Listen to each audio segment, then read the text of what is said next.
There we go. Record going here. All right. So, welcome to Tuckered Out Life. We have Hasaan Hawthorne here with us today. Got to get all this stuff set up. All right, there we go. Um, so, for those of you that don't know this guy, I was fortunate to coach him as fortunate to be one of his coaches his senior year. Coached against him for a little while. He is a double amputee. I'll let him pick which story he's going to tell because that's always fun. We may get a little back and forth on that later. But just an awesome dude, and especially right now with the situations going on, it's just one of those ways that his positivity on life, which if you listen to some of these, you always hear me talk about stay positive. So this guy right here just kind of epitomizes it, and he has had his struggles. So and that was kind of one of those things we always talk about 80-20 rule. Mama, make sure she talks about that. One of those things that's kind of with me too, try to do that. But I'm going to turn it over to Hasaan, let him kind of give you a little bit about himself. So what's up, my man? Hey man, thank you for having me. So I guess to start off, I was born '98. I was born without shin bones. It's called tibial hemimelia. I always say it wrong, but and spell it wrong, but that's what it was. So basically, I was born without shin bones. I want to say my feet were clubbed and like turned in. Um, and yeah, so at 3 months I was amputated. It was a choice to either amputate or put a bone in there, glue it together, wheelchair. Thankfully, through a lot of prayer, parents chose amputation. I was actually talking to my dad about this the other day. He really just wanted me to have like a normal life, just have like a normal life as possible. He didn't want, no pity treatment, no nothing. He just wanted me to have a normal life. And he said that I started to push the ball and push sports a lot. He said he didn't want to do sports. He said he, was feeling like he didn't want to do it. He felt like they didn't want to pick up the pieces if, I failed and, came home sad. They didn't want to have to go through all of that. But just thankfully, being the way I was wired and created, I just kept pushing the realm of sports. I kept wanting to do more sports. And so, long story short, I played baseball, basketball, football. I swam, ran track, and then I started wrestling. So I played baseball probably from 5 years old until I want to say sixth grade. That was my first love, was baseball, the Derek Jeter. But then it got to a point where even having prosthetic legs and having running legs to play in, it got to a point where it was kind of getting too advanced.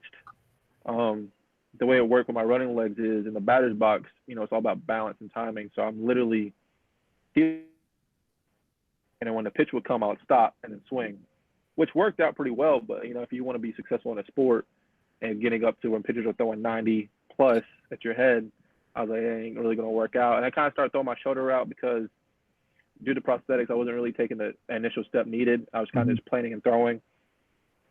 So I started throwing my shoulder out when I was 12 years old, and then went to. That was initially just to learn how to swim. That way, it's not a worry for my parents to know how to swim. And I got pretty good at it. Started swimming, but then I quit that immediately. Well, not immediately. I think I did it for like a year or two. And I had really good times. It just, I don't know, it just wasn't something that was attracting me.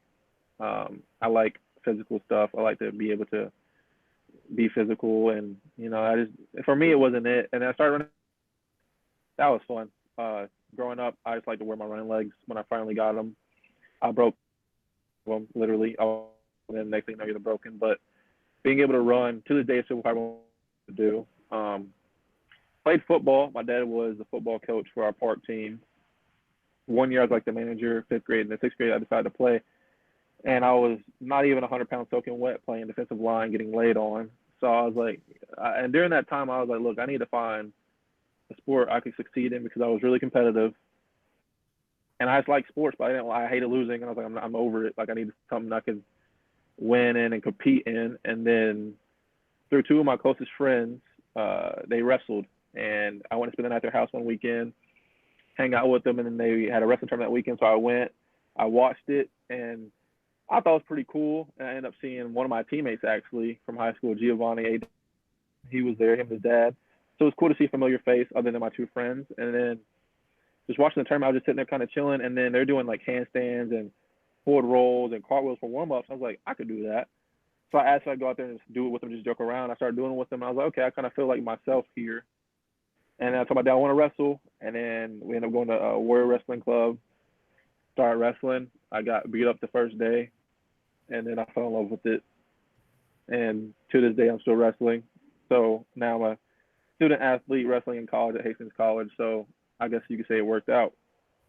Yeah, it was like I said, it was pretty cool. So, so for those people that have seen it, I mean, he was, like I said, became a state champ his senior year, undefeated. It was a few years after Anthony Robles, with who has one leg, had won an NCAA tournament. He had been down here, done a camp. So it is definitely a sport for everybody, and I can say it was. I think it was a lot harder coaching against you. You and I've had this conversation than it was coaching you, because Yeah. coaching against you, it was like, all right, you only had to worry about this one time, and kids were just like, what was going on. I was fortunate to have a couple studs that I didn't really have to worry about, and you were developing. But yeah, I mean, it was fun just sitting there developing and working with Coach Welson down at Thompson. He and I were wrestling on our knees to try to find ways to do it, and it was definitely a fun challenge to go through. And like you said, you're at Hastings now, student athlete, finishing up in the fall. Uh, plans from there. So it's taken you from Birmingham, Alabama to Idaho to Nebraska, right? Mhm. In Nebraska, and Yep. but the day's going to come where wrestling's over. It. I mean, we've had the talk, like you said, shoulders out, because we can all do with legs. We can do torque and things like that. So you battle a lot of injuries, and like you think with the positivity coming through. Um, so wrestling day is probably getting close to being done, if not over. But I know that there's a lot of other options for you. So what are you looking at athletically right now? Athletically, right now, I'm looking at rehabbing, um, and then going to determine what's next. So like right now, like I said, like you mentioned, I've been injured 1,000 times just from overuse with my nubs. When I first started wrestling, I didn't wear any protective gear. I just wrestled straight on my nubs, which is just like wrestling on your knees. Eventually, it's going to get a burst of sac and get inflamed and all that. So my burst of sac ended up getting too much fluid on it. I had to get that fluid removed, and eventually got this bone shaved down. First real big injury due to wrestling. I started wearing these like a little protective plastic cups with liners. And I was doing pretty good, but you know even though I'm wearing those cups, I'm still taking a beating to those nubs from walking in them every day, to wrestling, to playing around the house, to walking. I was on them constantly. So, my freshman year of college, I ended up getting an infection in it, an infection in the bursa sac. Got that um, fixed up and removed. So that's two surgeries on the left leg, not even mentioning my initial two surgeries. So that is just, injuries in itself. And then, like I said, growing up, throwing a baseball, doing my shoulder out, but then due to wrestling, your shoulders, I'm double jointed, so I got a lot of range of motion in my shoulders. But with wrestling, things get bent ways and not supposed to get bent, and end up tearing my labrum pretty much all the way around in my shoulder in my junior year. So that same year, I had my first bursa sac surgery. I had literally, so I had surgery on my labrum in June on my shoulder. Literally a month later, I had surgery on my bursa sac to get the fluid removed. So that whole summer, I'm in a sling, and leg is in a cast, in a wheelchair all summer. Then I finally got rehabbed. Going to senior year, got rehabbed pretty well. Got trainers to work with to get my strength back, and then freshman year I had another leg injury. But then that's when my body started to catch up with me. Everything I was doing from my childhood to trying to defy the odds, and just being a kid and having fun, ended up catching up to me. I got two ligaments in my wrist that are torn that are in a spot where they can't get surgically healed. So those are nagging. I ended up straining my ulnar collateral ligament in my elbow, which is basically the Tommy John. If you don't fix that, you're gonna have Tommy John surgery. Um, Shoulder still bothers me on the left. Haven't got that fixed up yet. And then eventually my hips started.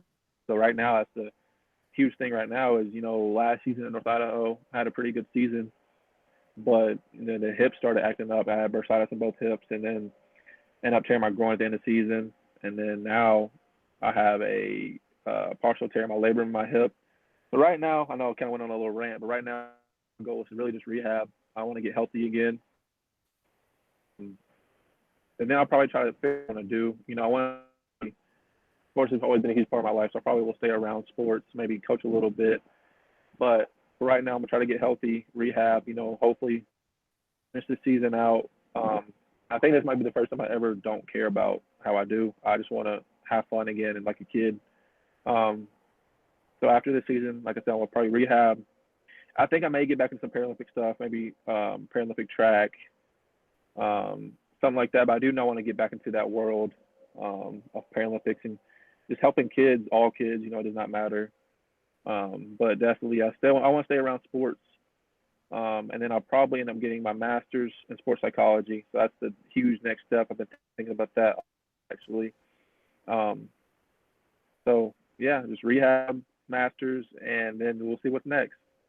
Well, I'm glad you said that because I know we talked last summer when you were back home training. We got a few days together, so it was awesome. You were talking about the Paralympics, getting to hang out with some of those athletes you used to be a part of, uh, and it's cool. I mean, as a coach, to have those inspirational people, and then I get the pleasure to be one of your coaches to do this. People refer to you, but we see the stories all the time of the people overcoming odds. But until they get to know people like you in the Paralympics, it's like you're a person, and that's what you guys want. Like you said, you want a normal life. So, how do you balance the hey, you guys are an inspiration over, hey, I'm just a normal guy right here? To be honest, man, I just live my life. To be honest, like I do, and then it got to a point where I'll be at tournaments, even if I lose. I remember I think it was like maybe my third tournament ever in sixth grade. I lost, like went 2 and out, bad, sucked, got pinned quick. So I was like, "Oh, you're such an inspiration." I'm like, "I just lost. Like, what do you mean?"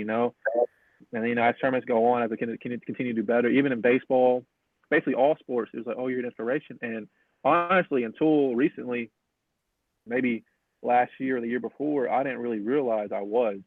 People say it to you. They come up to you, say, "Hey, you're an inspiration." I've done a couple of speaking and engagements, but like I didn't really realize it because like I was just being me and is like trying to be me like as a person or like okay, I'm gonna go inspire people. No, I just like wanted to do me and live my life. And then when I finally started realizing, notice, like kind of like, oh, okay, I am an inspiration. I have a platform, so now let me use it. So growing up, honestly, it was just I'm gonna have fun and do me. And then that's when it kind of came along, just because I was doing me and using my story, whether losing, I was doing something cool and great. But then when I really noticed I had an impact on people's lives, and I was like, all right, let me start doing something with it. So I started doing a couple speaking engagements. Um, Then I started meeting with a lot of kids, and honestly, just helping kids out is what I like to do. Is what I wanted to do. Is what I want to continue to do. So now I'm just trying to find ways to continue inspiring. But the balance comes in when you're really just being yourself. I think it's a pressure on some people trying to be a certain thing instead of just letting it happen. And I think that's what the cool thing for me was. I was able to just be me. And now that I have a platform that's genuine, I could really just be like, okay, let me come talk to you guys about the struggles I go through and let you guys know that, hey, I'm going through the exact same things you are. I'm not going to stand up here and lie to you and make myself, feel better when I'm going through the same things you do. So for me, it was cool because I've gone through a lot of different struggles in my life, as you know, because we've talked about them. But my favorite thing is like how vulnerable I am with people. Because I could tell you my inspirational story, but I'm like, hey, look, I'm going through the same thing you're going through. I'm trying to make it just like you. So that's why, to me, it's a cool thing because we're all trying to get together. And then I just think it's cool because I finally learned that I have a platform and I'm gonna use it. So when it comes to wrestling in my childhood, that was my goal. Now is just kind of use my platform to inspire however many people I can, whether it's through Instagram, what I post, or my wrestling videos, or even going to meet people, going to talk to people, doing speaking engagements. Like however I can, even if shooting a text out, like however I can try to inspire people, that's what I try to do. But when it comes to the Paralympic world, man, it's pretty cool. It's like, I grew up in it. I grew up going to all these Paralympic events, swimming and track, and then I stopped because of wrestling. Wrestling, you get all the traveling, and it's a full year thing. It's not really just, if you want to be good, it's a full year thing, all season and everything. So it got to the point where I had to stop traveling because of wrestling. So finally being able to go back this past couple of years to these Paralympic events is just so cool to me because like that's what I grew up in. And now everyone that, I grew up around, they are still around. So it's cool to kind of get back into it. And then it's cool to other people that are Paralympics to see what they do and hear all their cool stories and see them defying all these crazy odds, you know. And it's just a cool community because we all just kind of come together and just have fun and just can around people that are like you because, you know, they know what you're going through when it comes to, you know, getting legs and like, you know, your legs hurting after a long day and stuff like that. So the Paralympic world is cool, man, because we got a lot of athletes that are doing some really great things in the Paralympics, and even we got some people doing the same thing in able body, just like me, in the able body sports that have prosthetics. So the Paralympic world is great because you know we're doing some pretty dope things in the world. Oh yeah, and from the coaching perspective, we get to see this all the time. We get to see, you know, guys that have, whether it be, like you said, you're an able body, you just basically don't have kneecaps and below, to the people that have physical disabilities. Because I've coached people with cerebral palsy and stuff like that, and you watch them, and to us, it's like, man, this is why we do it. And so when you see people like you just go around out there, all right, so Hasaan Hawthorne's working out, and he goes, Coach Tucker, I can't do that because it's working out your legs. And Coach Tucker says, I got a plan for you. What was your thoughts? Oh Lord, what am I getting into?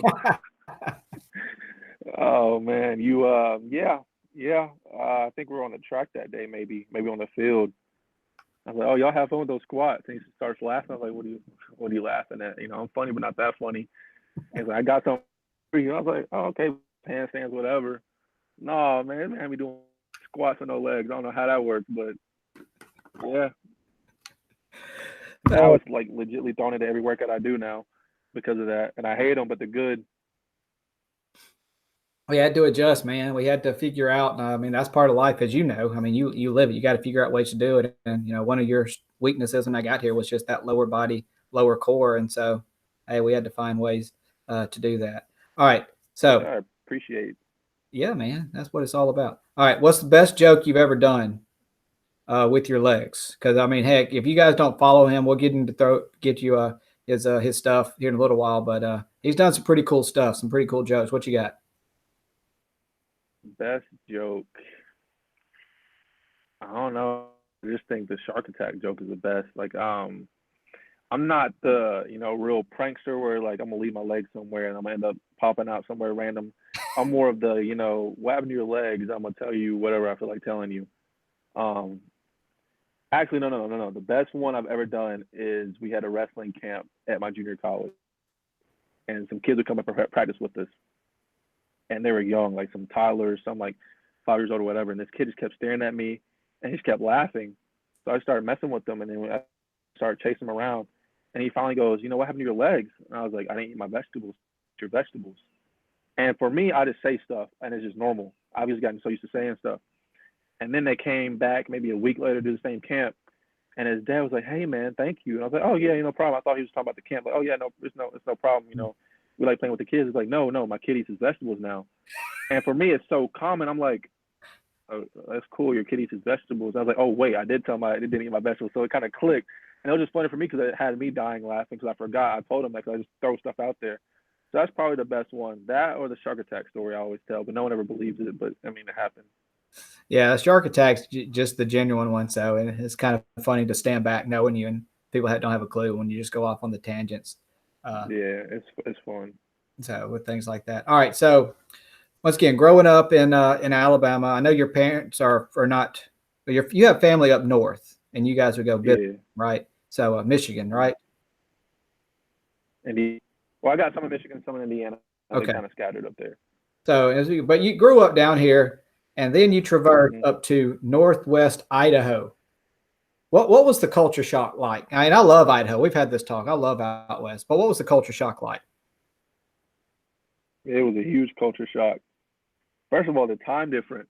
Um, Growing up in the South, the only time we ever go up north to see my grandmother and my cousins, but that was, you know, 2 hours for a day or two. But moving out there 2 hours behind for all year was like, okay, it's kind of crazy. But then there's not a lot of black people out there, so I was like, wow, you know, I'm in the middle of nowhere. But then you get to Coeur d'Alene, Idaho, I was like, wow, this place is beautiful. Mm-hmm. So it was just a huge culture shock just from being from the city to kind of go into a little small town. But also like The people are just so nice there, and you know how it is in Alabama. People are rude or nice. You don't know what you're gonna get. Um, but it was like creepy nice how nice they were. Especially being from Alabama, I was like, they're being a little too nice. Like, what's going on? But that's just how they are. Right. They're super genuine and nice. But me and my dad were like, it's a little too nice. But it was a huge culture shock just being from the city in the South. I was like, everyone talked different. Um, People just did things different. And I was like, I got to get used to this. It's definitely different out there, and as you know, but it's like you said, it's a good different. People say the Mm-hmm. South is slow and think the life is slower out here and things, but yeah, unless you've actually been out there and know people and for extended period of time, you realize it's really that way out west too until you get into the larger cities and larger areas. So it's Mm-hmm. a pretty cool thing that's out there. And then kind of pulling this back full circle, and then you got to go to Hastings, which is where your father planned on going. So you and I mentioned this a little bit. So I just really want to know. So how did that conversation go and with your dad and I guess just kind of that whole situation of you having that opportunity and him as well, but he wasn't able to, if I'm not mistaken. Yeah, it was pretty cool. I mean, he's always told me, he played football. Well, he played track in college, ran track in college. He played football in high school. And he always, he told me he played pretty reckless. So he ended up just going to run track in Alabama State. But yeah, he told me he had a couple football offers, and he would just leave it at that. I was like, okay, cool, whatever. A couple college offers, like, okay, whatever. And then, one of my assistant coaches my freshman year at North Idaho went to the Hastings College, and he would always be on my phone saying, come to Hastings, come to Hastings. I was like, we'll see. I'll probably be done after junior college. But, I decided to go continue to wrestle, continue to get school, and kept calling. I was like, let me check it out. And my dad finally randomly was like, oh, yeah, I was supposed to go there. And I was like, wait, what? So yeah, I was supposed to go to Hastings College, but I decided not going and went to run track in Alabama State. I was like, okay. But then the more serious I got and the more talks we got with Hastings College, it became pretty cool. I was like, hey, my dad's supposed to go here, but now I'm here. So it was just kind of cool experience to be able to go somewhere my dad supposed to. But I've been to Alabama State and I was born around that area, so Yeah. it's kind of cool with worlds. Okay. All right. So now I'm just bouncing around, throwing things, making it interesting. So for those people that don't know, Hassan, you were 152 your senior year, 45. 45. Okay, 45. 145. Well, like we said, he has basically, if you look at yourself, you look at your kneecaps, take your kneecaps off and everything below. All right. He doesn't have it. All right. But then if he puts his arms out, it's like it looks like it's like NBA length arm wingspan. All right. And he always said he was 7'2". a basketball player and he could tear up a preschool goal. Okay. So, uh, but what's cool was your brother came in. He started wrestling whenever I was there, and then decided that he was going to go play basketball. And now the height's starting to catch on. So, how cool is it to see him? Or is there a little jealousy, envy that he's actually getting to play basketball, and you just got to sit there with those massive wings? Yeah, man. To be honest, I was really happy he quit wrestling because Chase is a different kid. He's just Yeah. funny. He just likes to be Chase. That's how he describes Chase. Chase is just Chase. Yep. But he really started wrestling just to hang out with me my senior year because, like I said, I was putting so much time from junior year trying to catch up for being out all summer, Yep. trying to catch up on missing. I wasn't really missing time, but like most of my time was training, whether I was working out or wrestling. So he's like, I'm gonna wrestle that way we can hang out, and it was really cool to be able to hang out with him because we're together 24/7 from being at home to practice, picking up at school. It was really fun. But then I knew, especially being in the sport of wrestling, if you have a sibling, there is a huge pressure on that sibling to be good at wrestling. So say someone wins state, the older brother wins state, all right, the little brother be a four-timer then, or something crazy. So Yeah. there's always this huge pressure on siblings in wrestling, and sometimes it catches the people. And I've put a lot of pressure on myself, and I've had other people put a lot of pressure on me. So just feeling that, I was like, oh, I do not want that pressure on him. So I was like, look, you just did it to hang out with me, whatever. But if you want to wrestle, do it. And if you're gonna do it, then I'm gonna help you out and put you on the right coaches and the right program. But if you want to do you, then do you. Because I'm gonna play basketball, and that made me happy because I just wanted Chase to be Chase. A lot of times it's kind of annoying. A lot of people see Chase as Hassan's brother, while I see Chase as Chase. So I wanted people to actually see Chase as Chase, and I think him playing basketball is an opportunity for him to do that. And people just see Chase as Chase now. It's not brother anymore. It's not, oh, your brother wrestles, like, oh, I'm Chase ball, which is pretty cool. But I am a little jealous because, he has my hoop dreams. But no, I'm happy for him. And, I got 2K. I'll stick to 2K as my hoop dreams. All right, who's the coolest person you've ever met in all your travels and your things like that? Coolest person I've ever met. I met some cool people. That's kind of tough. I met what's his name? He played Batman in The Dark Knight. Christian, I think, is that it? Was it Christian Bale? I don't know. I think it's Christian Bale. I met him at Angel City Games, and that is a huge adaptive sports thing for amputees.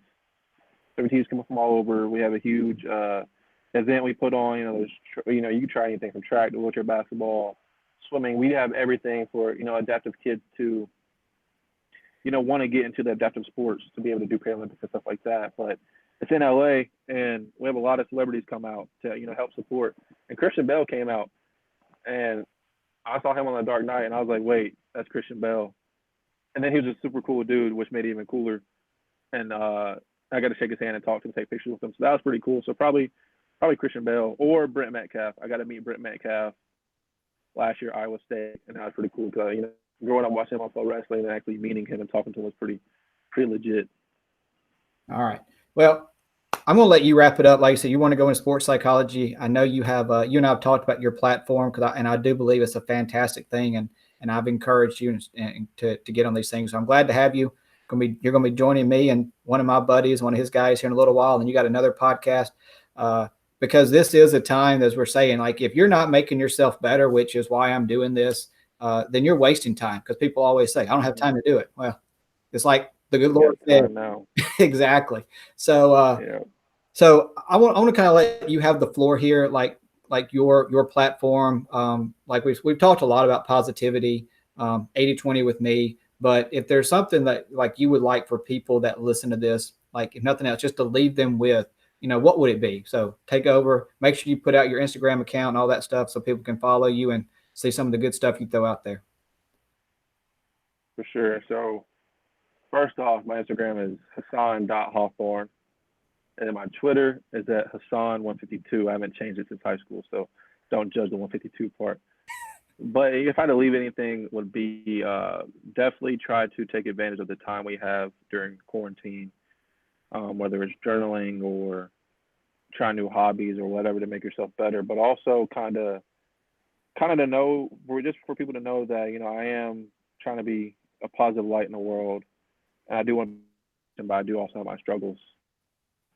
And very recently, this past couple of years, I've had a lot of deeper struggles just from being injured and not being able to wrestle and use my outlet. So, I'm normal.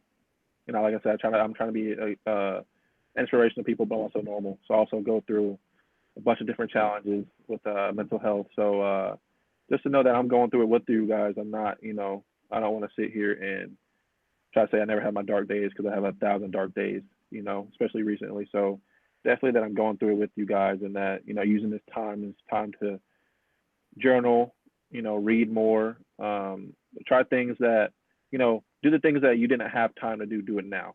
Now that we have a time to literally just take a step back and breathe, definitely try to pick up a new hobby, read a bunch of books, get on the workout games, or just get healthy.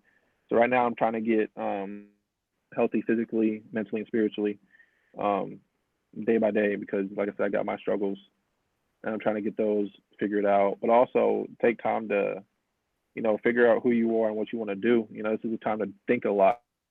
You got all this time, so, think and try to channel it towards, like I said, sitting at the house chilling, I was like, I'm gonna get my master's in sports psychology. Might as well, because, I'm a communication major right now, but I'm doing my final communication research paper on injuries affect your mental state and your athletic identity, because I've gone through so much of them. So I was like, I'm gonna research what I'm going through, and if it's something just to turn in for my, my final to be done my major. But now it's like, look, like, it's kind of cool researching how injuries really affect, your athletic identity and mental state. So now, with all this time I got on my hands, like, might as well get my master's degree in sports psychology. So, use the time you have on your hands, and then, just spend time with your family. Um, I think that's why one of the most things I'm grateful for, because if coronavirus is not a thing right now, I'll still be in school. I would have probably 2 weeks left before I come home, but I was able to come home during a time that normally I would not be at home, and my parents are at home working, so it's a time where everyone can just kind of be around each other, like the good old days from high school. So that's pretty cool, and I'm very grateful for that, just to have that time with family that I get to have. Because, like I said, the whole world gets to take a step back and breathe. So, you do the things that you need to do to help you get better, like you've been saying. Use this time to get better.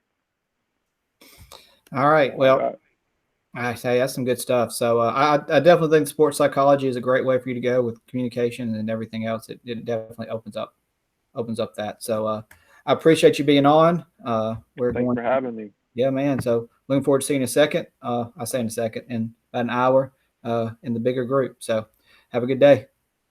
Thank you. You too. We got to stop this.